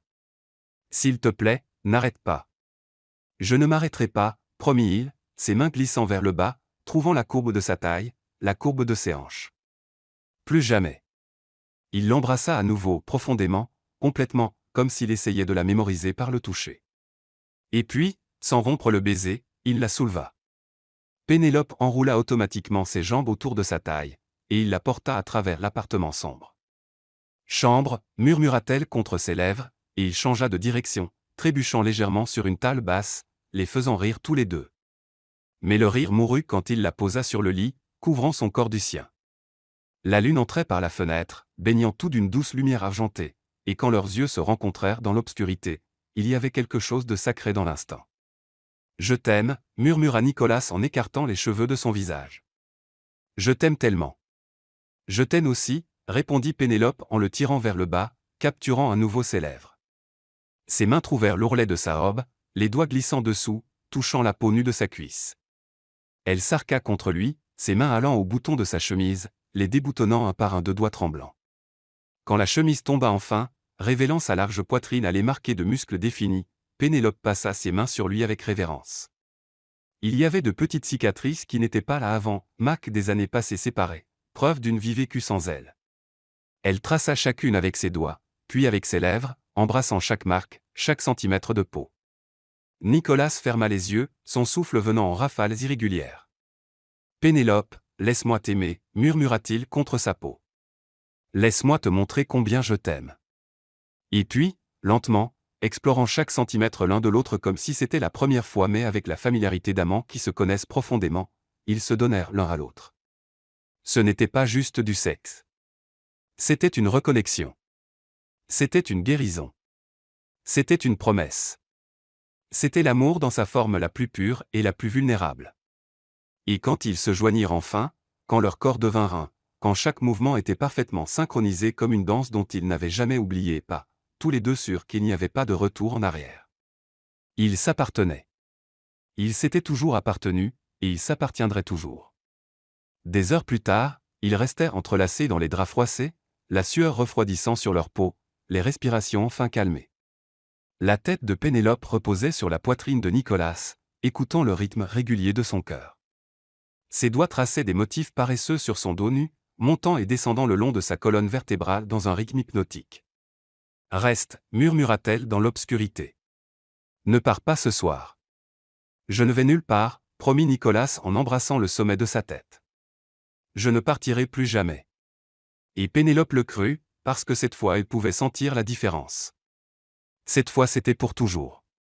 La lumière du matin filtrait à travers les rideaux mi-clos, jetant des rayures dorées à travers la chambre. Pénélope se réveilla lentement, son corps doux et détendu d'une façon qu'elle n'avait pas ressentie depuis des années. Il lui fallut quelques secondes pour s'orienter, pour se rappeler où elle était, ce qui s'était passé, pourquoi elle se sentait si complète. Et puis elle sentit le bras lourd autour de sa taille, la tirant contre une large poitrine chaude. Elle sentit la respiration douce contre son cou, le parfum familier de Nicolas l'enveloppant comme une couverture. Elle sourit. Nicolas dormait encore profondément, son visage détendu d'une façon qu'elle voyait rarement quand il était éveillé. Dans le sommeil, il paraissait plus jeune, vulnérable, toutes les lignes d'inquiétude et de tension adoucies. Pénélope se tourna soigneusement dans ses bras, ne voulant pas le réveiller, juste voulant regarder. Mon Dieu, comme cela lui avait manqué, se réveiller à côté de lui, le voir ainsi, sans garde, assez confiant pour baisser toutes ses défenses, sachant qu'il était à elle, au moins pour cet instant. Comme s'il sentait son regard, Nicolas remua. Ses yeux s'ouvrirent lentement, encore voilés de sommeil. Mais quand ils se focalisèrent sur elle, un sourire lent, paresseux étira son visage. « Bonjour » murmura-t-il, sa voix rauque de sommeil. « Bonjour » répondit doucement Pénélope. Ils restèrent ainsi de longues minutes, juste à se regarder, les doigts traçant des motifs paresseux sur la peau de l'autre. Il n'y avait pas de hâte, pas de malaise, juste la conscience paisible que quelque chose de fondamental avait changé entre eux la nuit précédente. « Ça va » demanda enfin Nicolas en écartant une mèche de cheveux de son visage. « Mieux que ça » l'assura-t-elle en l'embrassant légèrement. « Et toi ?»« Parfait. » Il la tira plus près, enfouissant son visage dans ses cheveux. « Absolument parfait. » L'estomac de Pénélope grogna bruyamment, brisant le moment romantique. Elle rit, embarrassée, mais Nicolas sourit juste plus largement. « Quelqu'un a faim » le taquina-t-il. « Eh bien, on a dépensé beaucoup d'énergie hier soir » contre-attaqua-t-elle avec un sourire malicieux. Il grogna, ses yeux s'assombrissant. « Ne parle pas comme ça si tu ne veux pas recommencer tout de suite. »« Qui dit que je ne veux pas » le défia Pénélope. Mais puis son estomac grogna à nouveau, encore plus fort cette fois. « Mais peut-être à manger d'abord. » Nicolas rit, l'embrassant une dernière fois avant de sortir du lit. Pénélope apprécia la vue, son corps nu baigné de lumière matinale, les muscles bougeant sous la peau allait tandis qu'il s'étirait. Il ramassa son boxeur par terre, le enfilant avant de se tourner vers elle avec un sourcil haussé. « Tu apprécies la vue ?»« Beaucoup » avoua-t-elle sans honte. Il rit, lui lançant sa chemise à elle. « Enfile ça. Je vais préparer le petit déjeuner. »« Tu ne sais même pas où est quoi dans ma cuisine » fit remarquer Pénélope en enfilant plutôt sa chemise à lui. Elle était trop grande, tombant à mi-cuisse, et sentait son odeur. Ce sera une aventure, répondit Nicolas avec un sourire en quittant la pièce. Pénélope le trouva dans la cuisine quelques minutes plus tard, portant toujours juste sa chemise à lui. Il était devant la cuisinière, torse nu, portant seulement le jean d'hier, essayant de comprendre comment fonctionnait sa cafetière italienne. « Besoin d'aide ?» proposa-t-elle en s'appuyant contre le chambranle. Il se tourna, et le regard qu'il lui lança, plein de chaleur et de désir, fit accélérer son pouls. Ses yeux voyagèrent lentement sur son corps, s'attardant sur la façon dont la chemise révélait ses jambes nues, sur comment le tissu fin ne cachait pas grand-chose. « Tu portes ma chemise » observa-t-il, sa voix rauque. « Oui. » Elle fit un pas vers lui. « Ça te dérange ?» Au contraire. Il abandonna la cafetière, avançant vers elle en 3 longues enjambées. Ses mains allèrent à sa taille, la tirant contre lui. « Tu n'as jamais été plus belle. » Il l'embrassa profondément, complètement, et Pénélope fondit contre lui. Ses mains montèrent sur sa poitrine nue, sentant les muscles se tendre sous ses doigts. Le baiser s'approfondit, s'intensifia, et soudain elle fut soulevée, assise sur le comptoir de la cuisine, ses jambes s'écartant automatiquement pour qu'il puisse se tenir en rêve. « Pénélope » gémit-il contre ses lèvres, ses mains glissant sous la chemise, touchant la peau nue. « Tu me tues. »« Alors tue-moi lentement » murmura-t-elle en mordillant légèrement sa lèvre inférieure. Ce qui avait commencé comme un simple petit déjeuner se transforma en quelque chose de complètement différent. Nicolas l'aima là, sur le comptoir de la cuisine avec la lumière du soleil entrant par la fenêtre et l'odeur de café non fait dans l'air. Ce fut rapide et urgent, plein de besoins et de désirs qu'aucun ne pouvait contenir. Après, essoufflés et satisfaits, ils réussirent enfin à faire du café, bien que Pénélope dut prendre le relais quand il devint clair que Nicolas n'avait aucune idée de comment utiliser une cafetière moka italienne. Ils burent le café assis sur le petit canapé du salon, corps entrelacés, partageant des toasts à la confiture et parlant de rien en particulier. C'était domestique, intime, parfait d'une façon simple et profonde. « Je dois rentrer chez moi à un moment, » dit Nicolas à contre-cœur en regardant l'horloge. « Prendre des vêtements propres. Nourrir Max. » « Max ?» Pénélope se redressa. « Le pauvre. Il doit devenir fou. »« Il survivra, » rit Nicolas. « Mais oui, je dois passer là-bas. Voudrais-tu venir avec moi ?» Il y avait de la vulnérabilité dans la question. Il l'invitait dans son espace, ouvrant une autre partie de sa vie à elle. « Avec plaisir, » répondit Pénélope, et son sourire fut radieux. La maison de Nicolas était une charmante maison à 2 étages dans un quartier calme, briques rouges avec volets blancs et un petit jardin bien entretenu devant. Quand ils entrèrent, il fut immédiatement attaqué par 60 livres de Golden Retriever excités. « Max, assis » ordonna Nicolas en riant. Mais le chien était trop heureux pour obéir, sautant et aboyant joyeusement. Pénélope s'agenouilla, laissant Max la lécher et la renifler, caressant la fourrure dorée. « Salut, beau gosse. » « Enchanté. » Max aboya en approbation, sa queue remuant si fort que tout son corps tremblait. « Il t'aime » observa Nicolas, clairement ravi. Max a bon goût. Pendant que Nicolas montait à l'étage pour se changer, Pénélope explora le salon. Il y avait des photos sur les murs, Nicolas avec des amis, avec son frère, avec Max, des livres médicaux empilés sur la table basse à côté de romans policiers, une guitare appuyée dans le coin. C'était cosy, vécu, réel. Et puis il vit quelque chose qui lui arrêta le cœur. Sur l'étagère au-dessus de la cheminée, dans un simple cadre en bois, il y avait une photo d'eux deux. Elle était ancienne, prise des années plus tôt avant que tout ne s'effondre. Ils étaient à la plage, elle dans ses bras, tous les deux riant face à l'appareil, complètement amoureux. Il avait gardé la photo. Pendant toutes ces années, à travers toute la douleur et la séparation, il avait gardé cette photo à une place proéminente dans sa maison. « Je n'ai jamais pu la descendre » dit la voix de Nicolas derrière elle. Elle se tourna et le trouva debout au bas des escaliers, maintenant portant un jean propre et un t-shirt gris. Il y avait de la vulnérabilité dans ses yeux. « Je sais que j'aurais probablement dû l'enlever, passer à autre chose. Mais je n'ai pas pu. Tu as été la meilleure partie de ma vie, Pénélope. Même quand tu n'étais plus avec moi, même quand je pensais t'avoir perdu pour toujours, je n'ai pas pu t'effacer complètement. » Des larmes emplirent ses yeux. « Nicolas. » Il descendit les marches, s'approchant. « Je sais qu'on est encore en train de reconstruire. Je sais qu'il reste tant à travailler, tant de confiance à regagner. Mais je veux que tu saches que je n'ai jamais arrêté.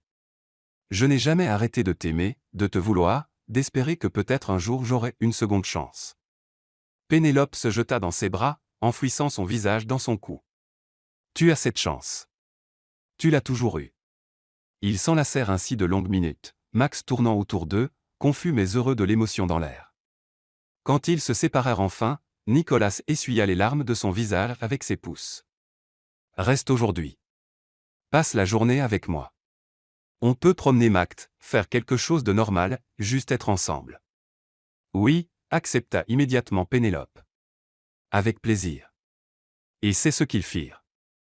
Ils passèrent tout le dimanche ensemble, promenèrent Max dans le parc, déjeunèrent dans un petit café, rentrèrent chez lui où ils cuisinaient ensemble pendant que Max dormait à leurs pieds. Ils parlèrent, rirent, s'embrassèrent, firent l'amour à nouveau, cette fois lentement, explorant, savourant chaque instant. Quand la nuit tomba et que Pénélope rentra enfin à son appartement, elle savait avec une certitude absolue qu'elle n'était pas juste en train de retomber amoureuse de Nicolas. Elle était déjà tombée complètement, irrémédiablement, et cette fois c'était pour toujours. Les mois qui suivirent furent les plus heureux de la vie de Pénélope depuis la dernière fois qu'elle était avec Nicolas. Mais il y avait une différence fondamentale maintenant. Ils n'étaient plus les mêmes jeunes amoureux qu'avant.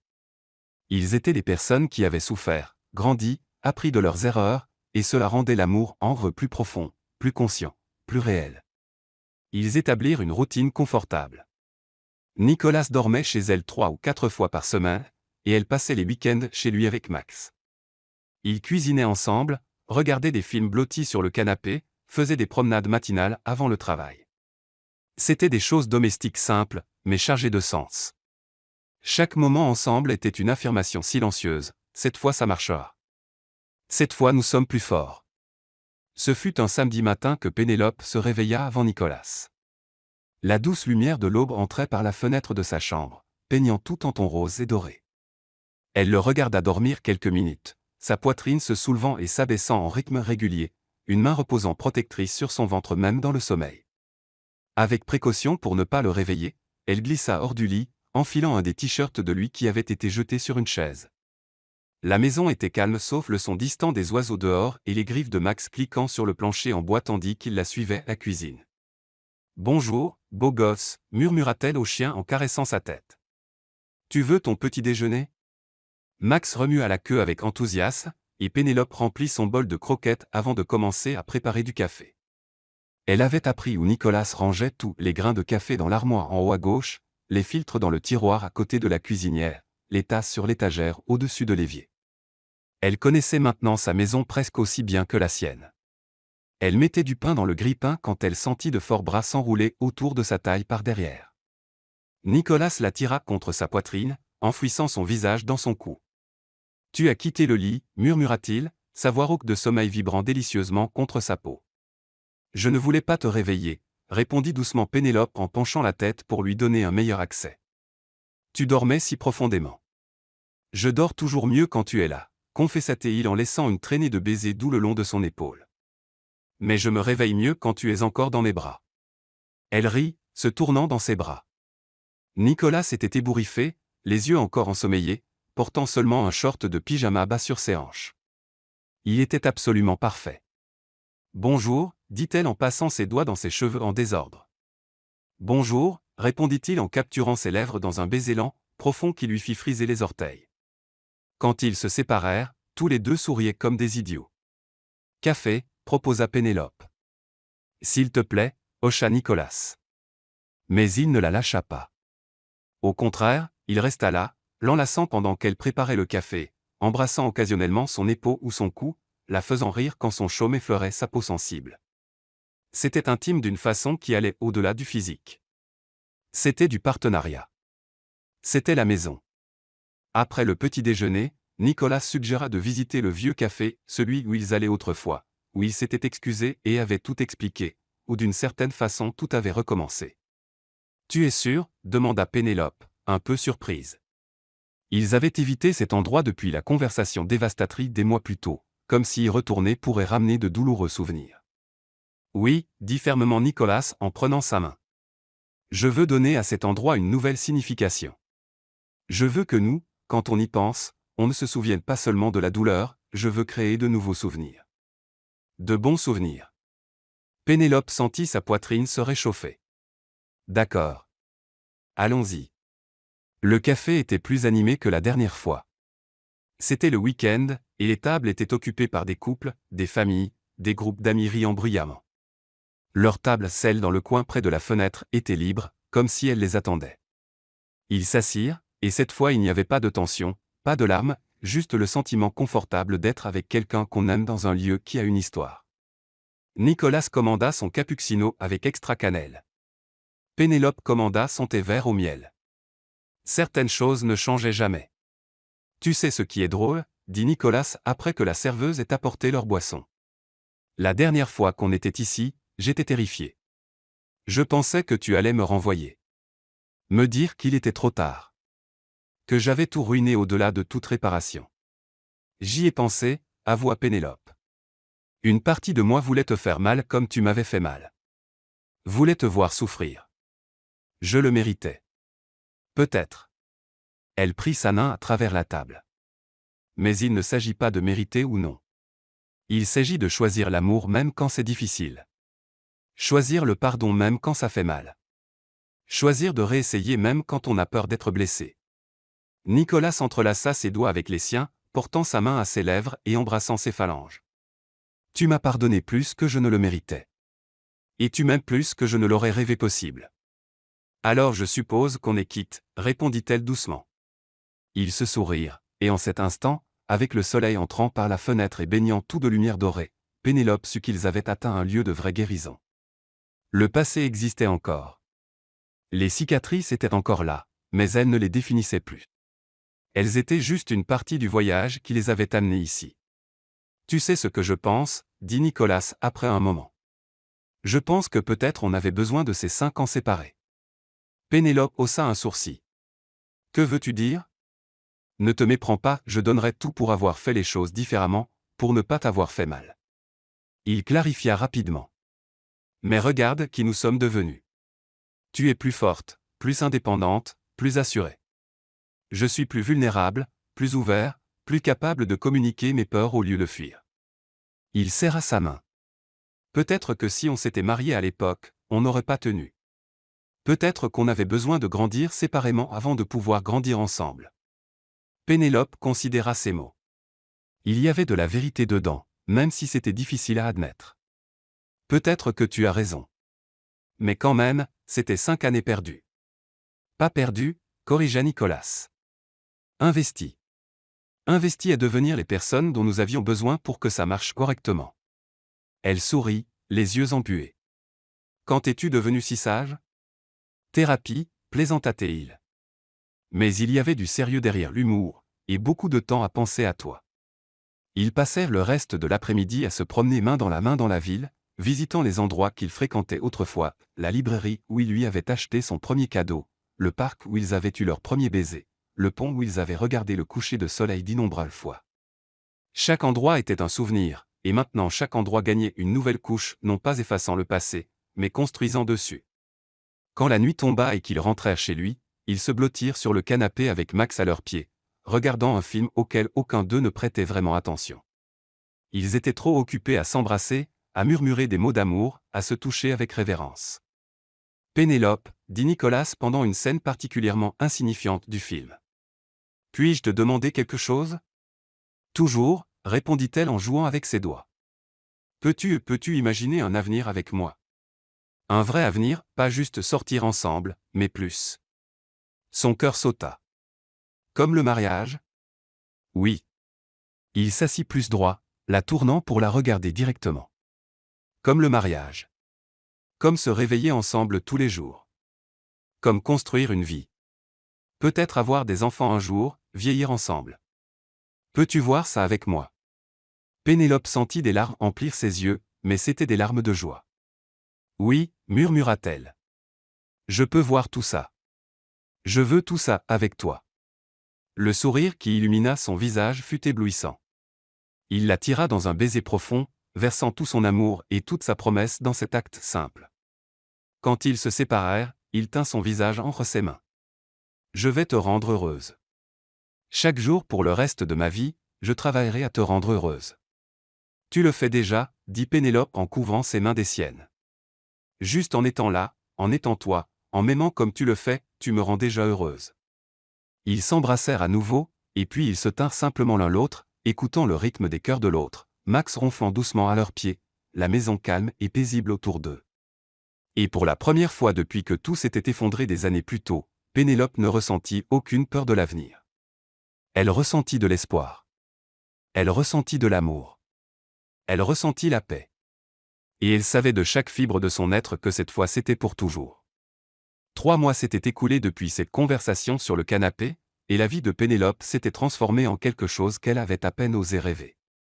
Elle et Nicolas étaient inséparables maintenant, pas d'une façon étouffante, codépendante, mais d'une façon saine de 2 personnes qui choisissaient activement d'être ensemble chaque jour.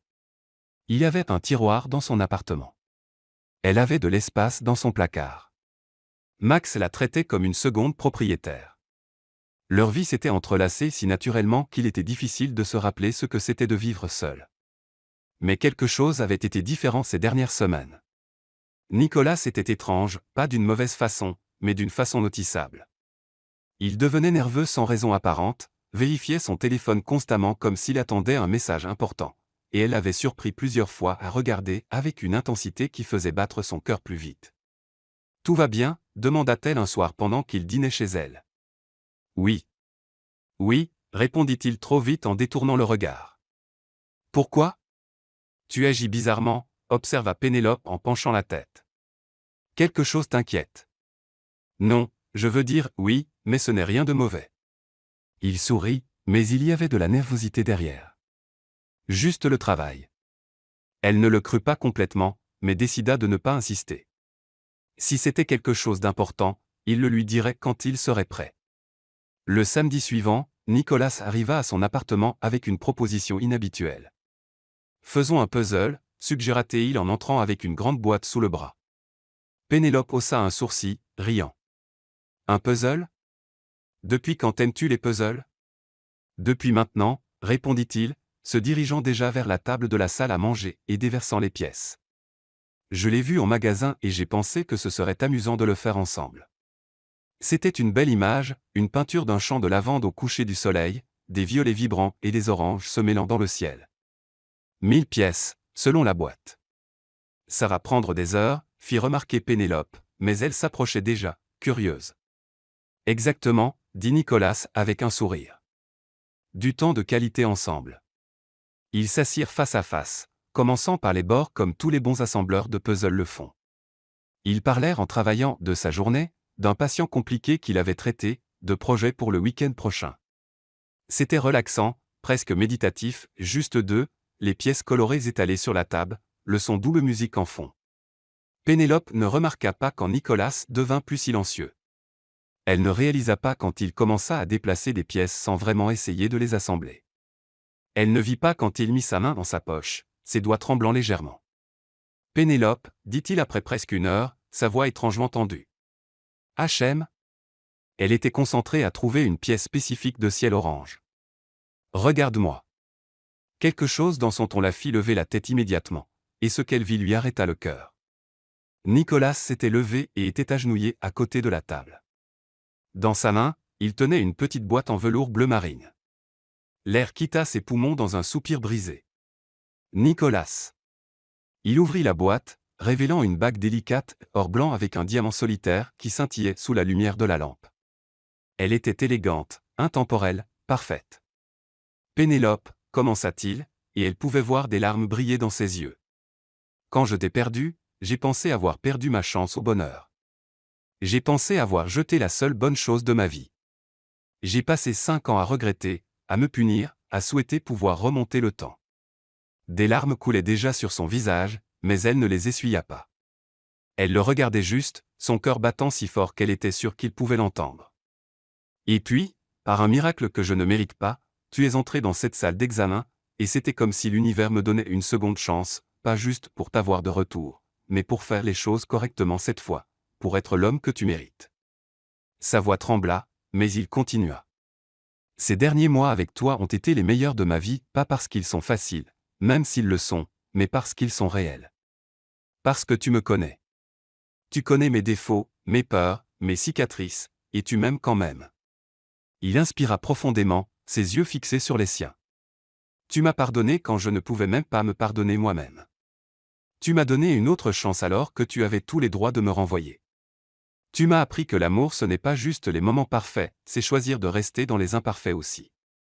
Pénélope sanglota, ses mains couvrant sa bouche. Je ne veux plus un jour sans toi, Pénélope. Je ne veux pas me réveiller sans toi à mes côtés. Je ne veux pas construire un avenir si tu n'y es pas. Je veux t'épouser. Je veux t'appeler ma femme. Je veux créer une famille avec toi. Je veux vieillir à tes côtés et me disputer sur quel film regarder le samedi soir. Je veux tout avec toi, pour toujours. Il prit sa main libre, la serrant doucement. Alors, Pénélope Torres, me ferais-tu l'honneur que je ne mérite pas, mais pour lequel je me battrai chaque jour, de m'épouser? De me laisser passer le reste de ma vie à t'aimer, à te protéger, à te rendre heureuse? Le silence qui suivit fut chargé d'émotions pures. Pénélope ne pouvait arrêter de pleurer, ne pouvait contrôler les sanglots qui secouaient son corps. Mais quand elle réussit enfin à parler, le mot sortit clair et fort. Oui. Les yeux de Nicolas s'écarquillèrent. Oui. Elle répéta, riant à travers les larmes. Oui, Nicolas. Oui à tous les matins, tous les cafés, toutes les nuits avec toi.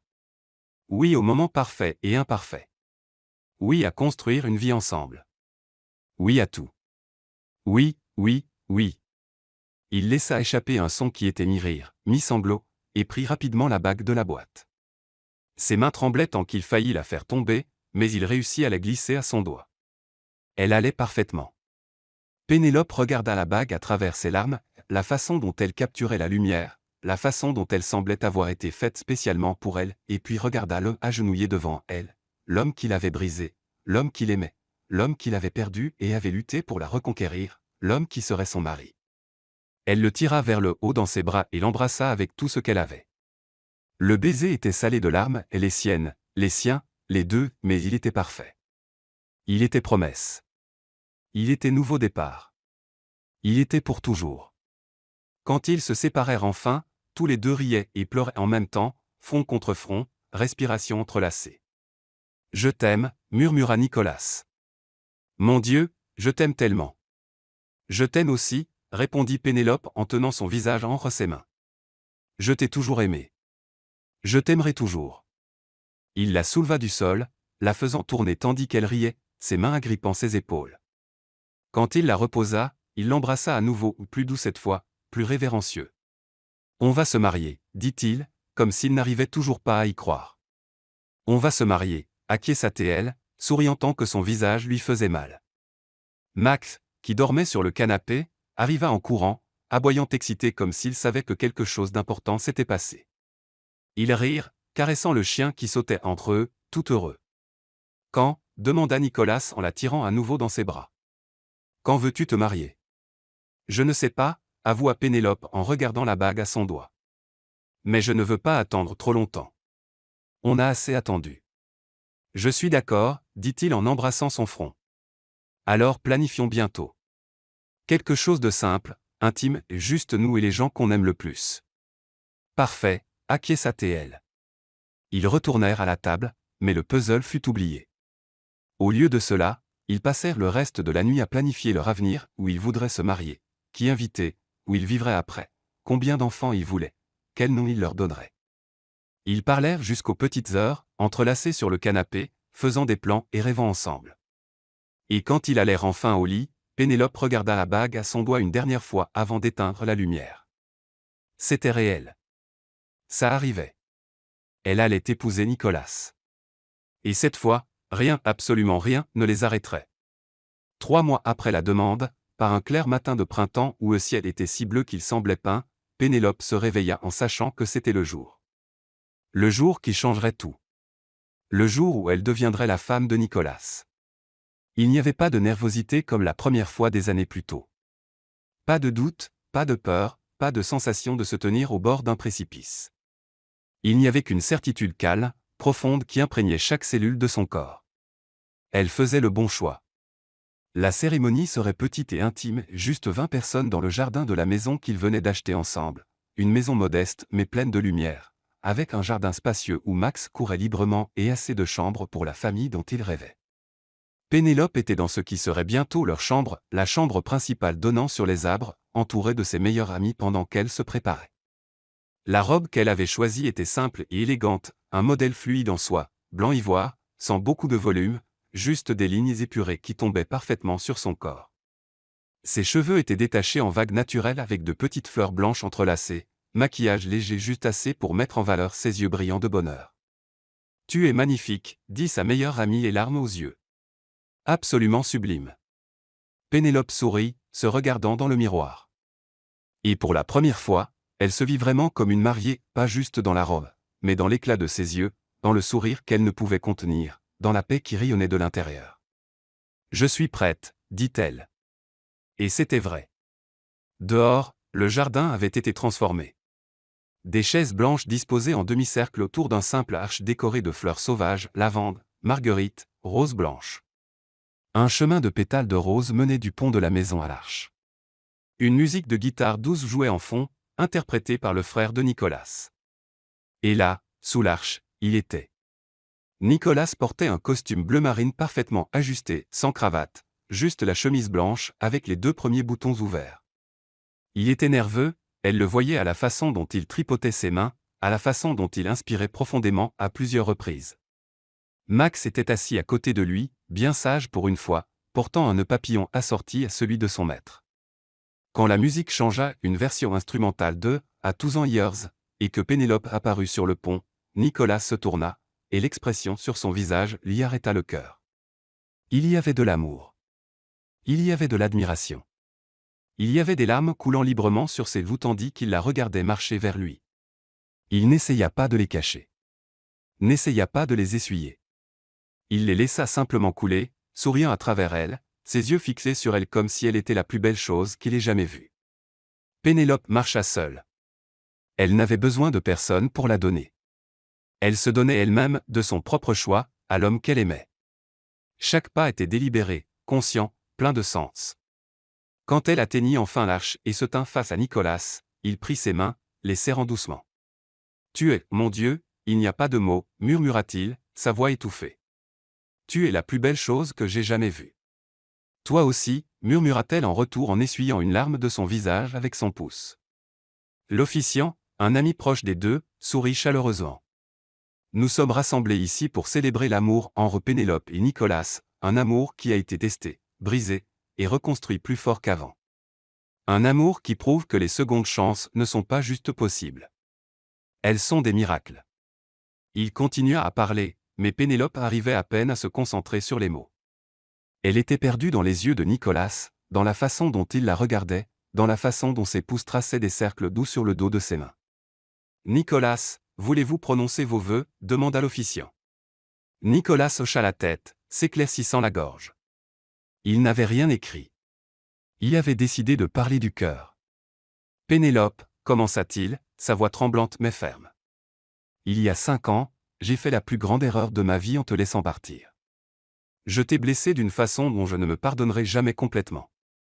Mais toi tu as eu le courage de me pardonner, le courage de me donner une seconde chance quand je ne la méritais pas. » Il serra ses mains.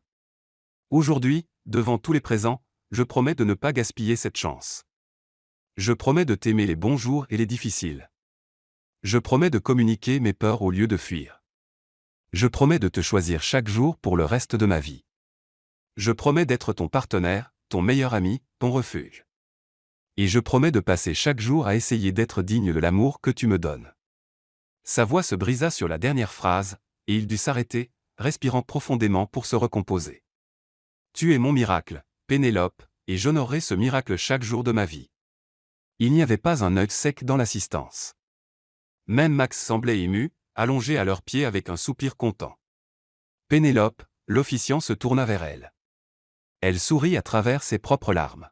« Nicolas, je pourrais rester ici et lister toutes les raisons pour lesquelles je t'aime.